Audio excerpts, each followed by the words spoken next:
Bonjour Dora. Bonjour. Je suis super ravie que tu puisses être là avec moi aujourd'hui. Est-ce que tu peux te présenter en quelques mots? Je pense que tu le feras mieux que moi. Ça marche. Je suis Dora Muto, j'ai 34 ans. Je suis journaliste et autrice de 2 livres. Euh, j'ai aussi fait un docu qui s'appelle Comment j'ai hacké mes intestins. Et à côté de ça, j'ai un compte Instagram qui s'appelle Tajoui sur la sexualité féminine. D'accord. Ah ok, donc tu fais plein de trucs. Moi, je te connais surtout pour le SIBO parce que c'est vrai que Ouais, quand tu as publié ton livre à fleur de paix il y a quelques années, en fait, tout le monde a un peu ri du titre du livre, etc. Mais en même temps, c'était la première fois pour la plupart des gens qu'ils entendaient parler d'un problème en fait qui touche plus de personnes qu'on le croit.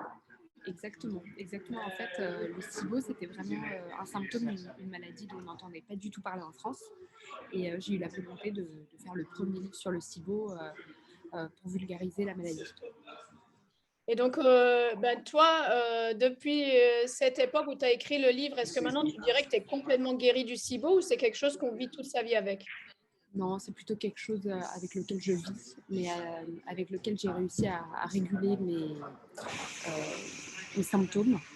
Et je dirais que j'ai de moins en moins de crises parce que je sais comment gérer au quotidien et je sais quel plan de prendre. Mais si j'arrête tout, je risque de retomber très malade. D'accord. Donc, ça veut dire au quotidien, par exemple, est-ce que tu peux manger au restaurant n'importe quoi ou tu dois toujours faire attention à chaque chose que tu manges? En fait, comment tu fais au quotidien? Au quotidien, je fais relativement attention. Enfin, ça dépend des périodes. J'ai tendance à craquer souvent et à me laisser des périodes où, ben, tant pis, je vais avoir mal au ventre et puis c'est tout. Et des périodes où vraiment je refais gaffe et je remonte à cheval, quoi, on va dire. D'accord.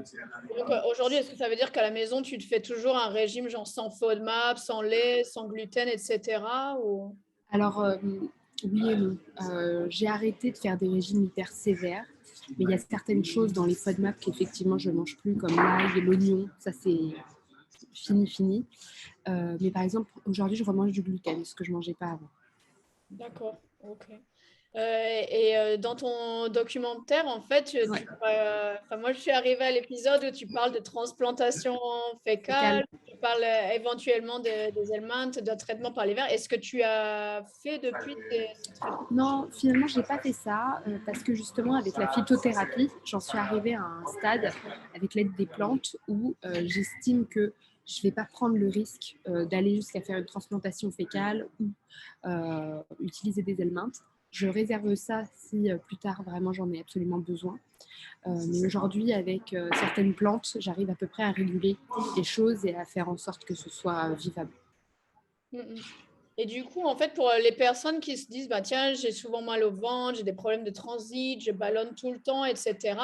En fait, est-ce qu'il y a des tests qui sont fiables? Parce qu'on dit que certains tests sont fiables, d'autres ne sont pas fiables. Ça coûte extrêmement cher de les faire. Ouais, en fait, moi je pense que déjà il faut faire les choses classiques, la coloscopie chez le médecin avec un gastro. Il faut vérifier si on a la maladie cœliaque. Enfin, il y a pas mal de trucs qui sont gratuits. Enfin, je veux dire, c'est pris en charge par la sécurité sociale. Et ensuite, il faut faire attention justement à tous les tests qu'on peut essayer de nous vendre et nous refiler. Moi, je dirais, il y a un test à faire, c'est celui du SIBO, c'est-à-dire c'est un test où on souffle dans une machine et ça indique le nombre de gaz qui sont produits dans la laine. Donc ça, c'est un test important à faire parce que ça peut déterminer en fait si c'est un SIBO ou pas. Et ensuite, bon, Lactulose, c'est ça dont tu ouais, parles. exactement. Et ensuite, bon, il y a des tests qui peuvent être intéressants, comme par exemple faire une analyse du microbiote. Euh, mais c'est intéressant et pas intéressant. C'est intéressant en termes informationnels, mais aujourd'hui, on ne sait pas trop, en fait, quand même ce que ça veut dire en termes d'alimentation ou ce que ça voudrait dire en termes de probiotiques à prendre. Donc, c'est pas extrêmement utile, quoi. Enfin, c'est pas ça qui va changer la pathologie. Oui, en fait, ce que je pensais, moi, en fait, c'est que souvent, en fait, quand on a les signes cliniques, etc., et qu'on a lu pas mal sur le SIBO, on se dit, ah, bah, tiens, il y a de fortes chances que j'ai un SIBO, et du coup, on peut mettre en place des choses. Et les tests, c'est quelque chose d'informationnel, mais après, déjà, il y a plein de faux positifs, ça coûte très cher, Ça. etc. Du coup, c'est ce que tu conseillerais peut-être de faire, toi, déjà de mettre des choses en place au quotidien, etc., sans forcément faire les tests ou... Non, non, le test du souffle, il faut absolument le faire. En fait, moi, D'accord. je pense que c'est n'importe quoi les gens qui mettent les choses en place avant de vérifier ça. parce que ça peut être un problème de péristaltisme. Tout n'est pas un SIBO. Et le test, en fait, il est gratuit ce test-là si on se le fait prescrire par son médecin. Donc ça coûte même pas cher en fait. C'est-à-dire il faut juste avoir un médecin qui prescrit un test de souffle pour la population bactérienne. Et ensuite, il y a des hôpitaux qui le font aussi 100% gratuitement. Donc moi, je pense que c'est très important. Moi, j'avais lu qu'en France, la plupart des laboratoires, ils font pas le protocole avec les 10 tubes et donc il vaut mieux commander sur Internet en Angleterre ou ailleurs, que c'était beaucoup mieux, toi, parce que tu connais aussi beaucoup de personnes. Oui. Alors c'est sûr qu'en France, pour l'instant, c'est compliqué parce que les hôpitaux ne sont pas toujours très bien équipés. Mais là, c'est en train de changer parce qu'au CHU de Marseille, ils sont en train de faire un programme pour éduquer d'autres médecins et d'autres hôpitaux à savoir faire le test correctement. Donc ça a bougé. Après, il y a quand même des... Enfin, moi, j'ai encore tendance à faire confiance aux hôpitaux et au CHU quand même.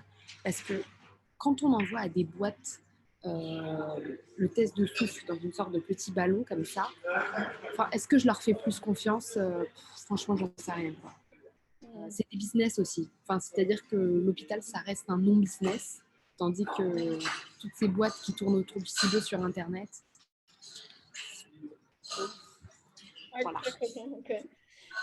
Et il y a aussi un truc, quand on parle de business, c'est l'Elemental Diet, dont on parle beaucoup. Toi, est-ce que tu l'as testé? Est-ce que tu recommanderais de passer par là ou pas forcément?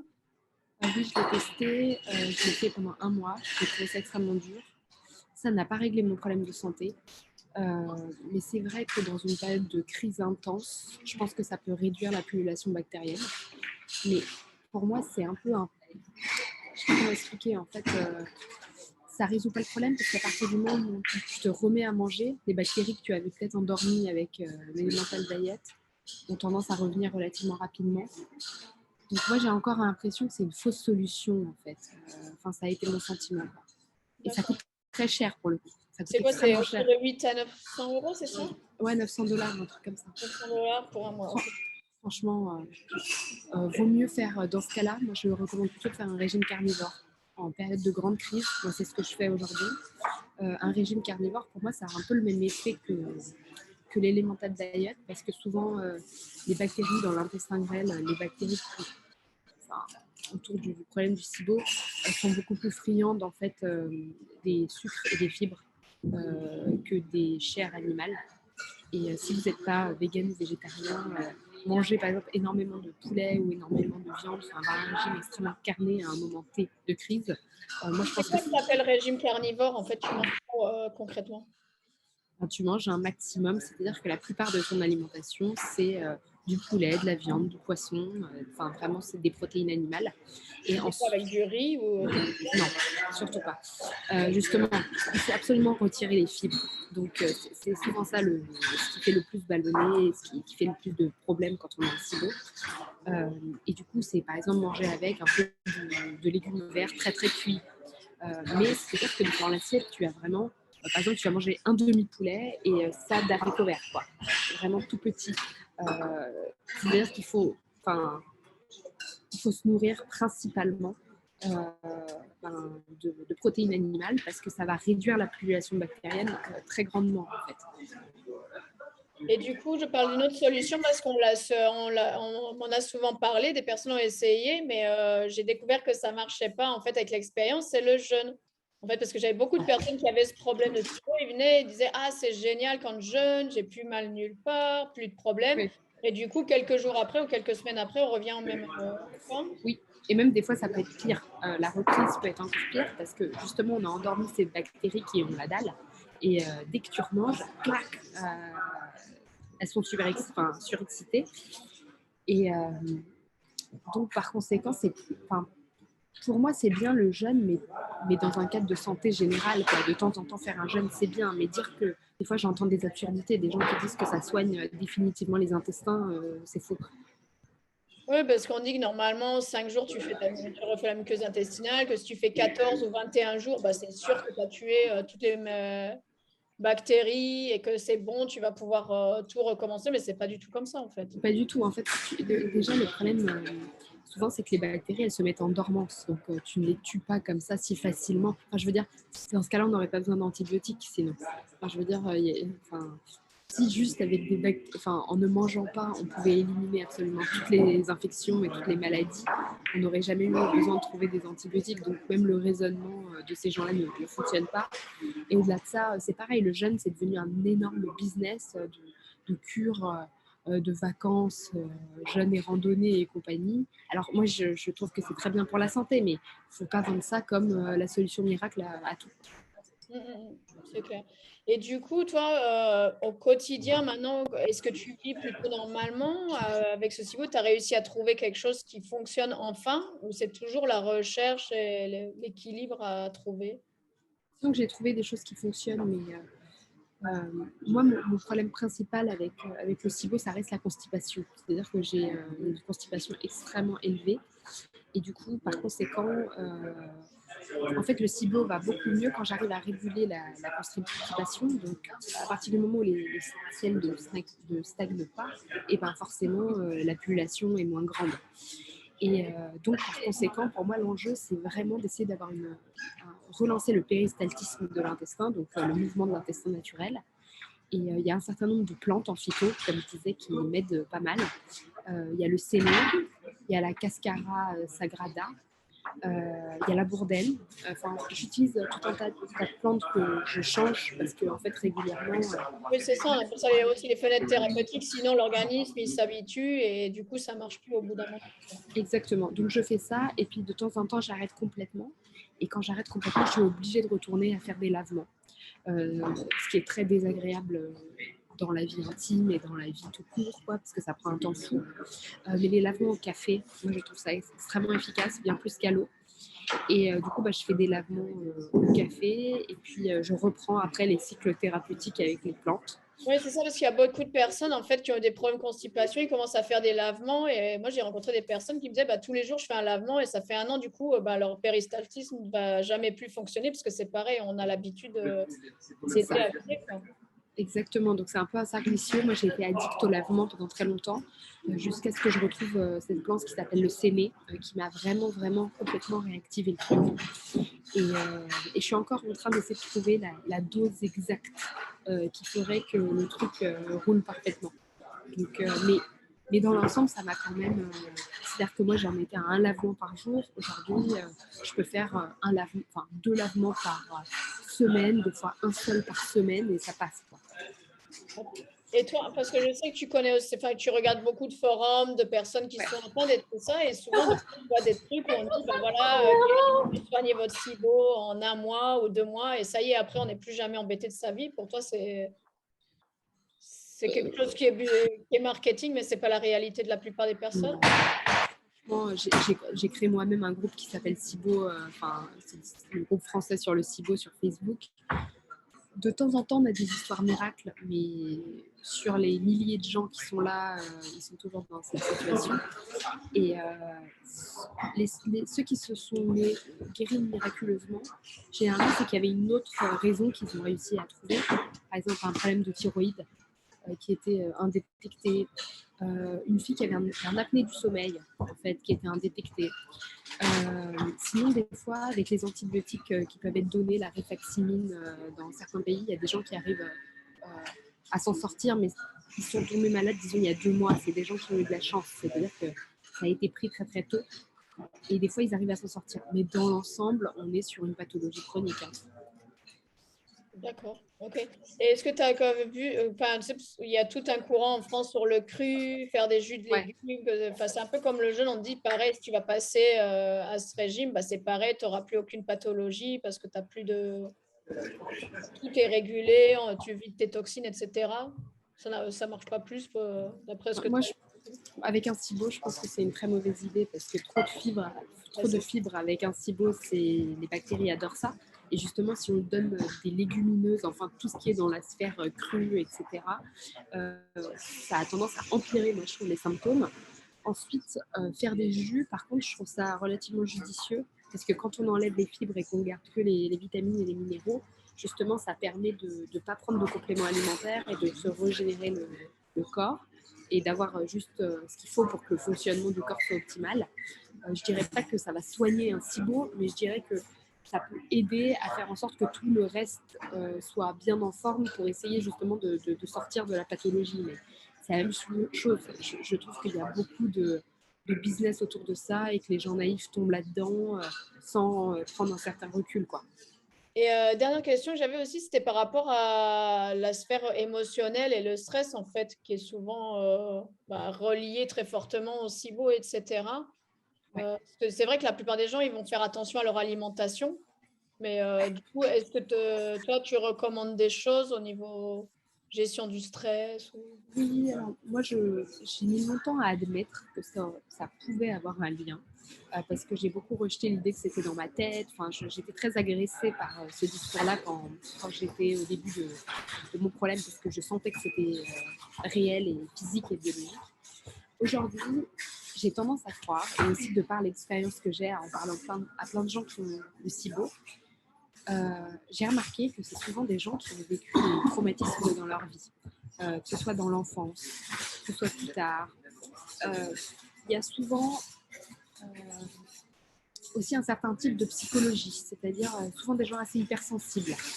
J'ai remarqué qu'il y avait des corrélations entre ces choses-là, aussi en posant des questions sur le groupe que j'ai créé. Et j'ai tendance à croire que peut-être que le SIBO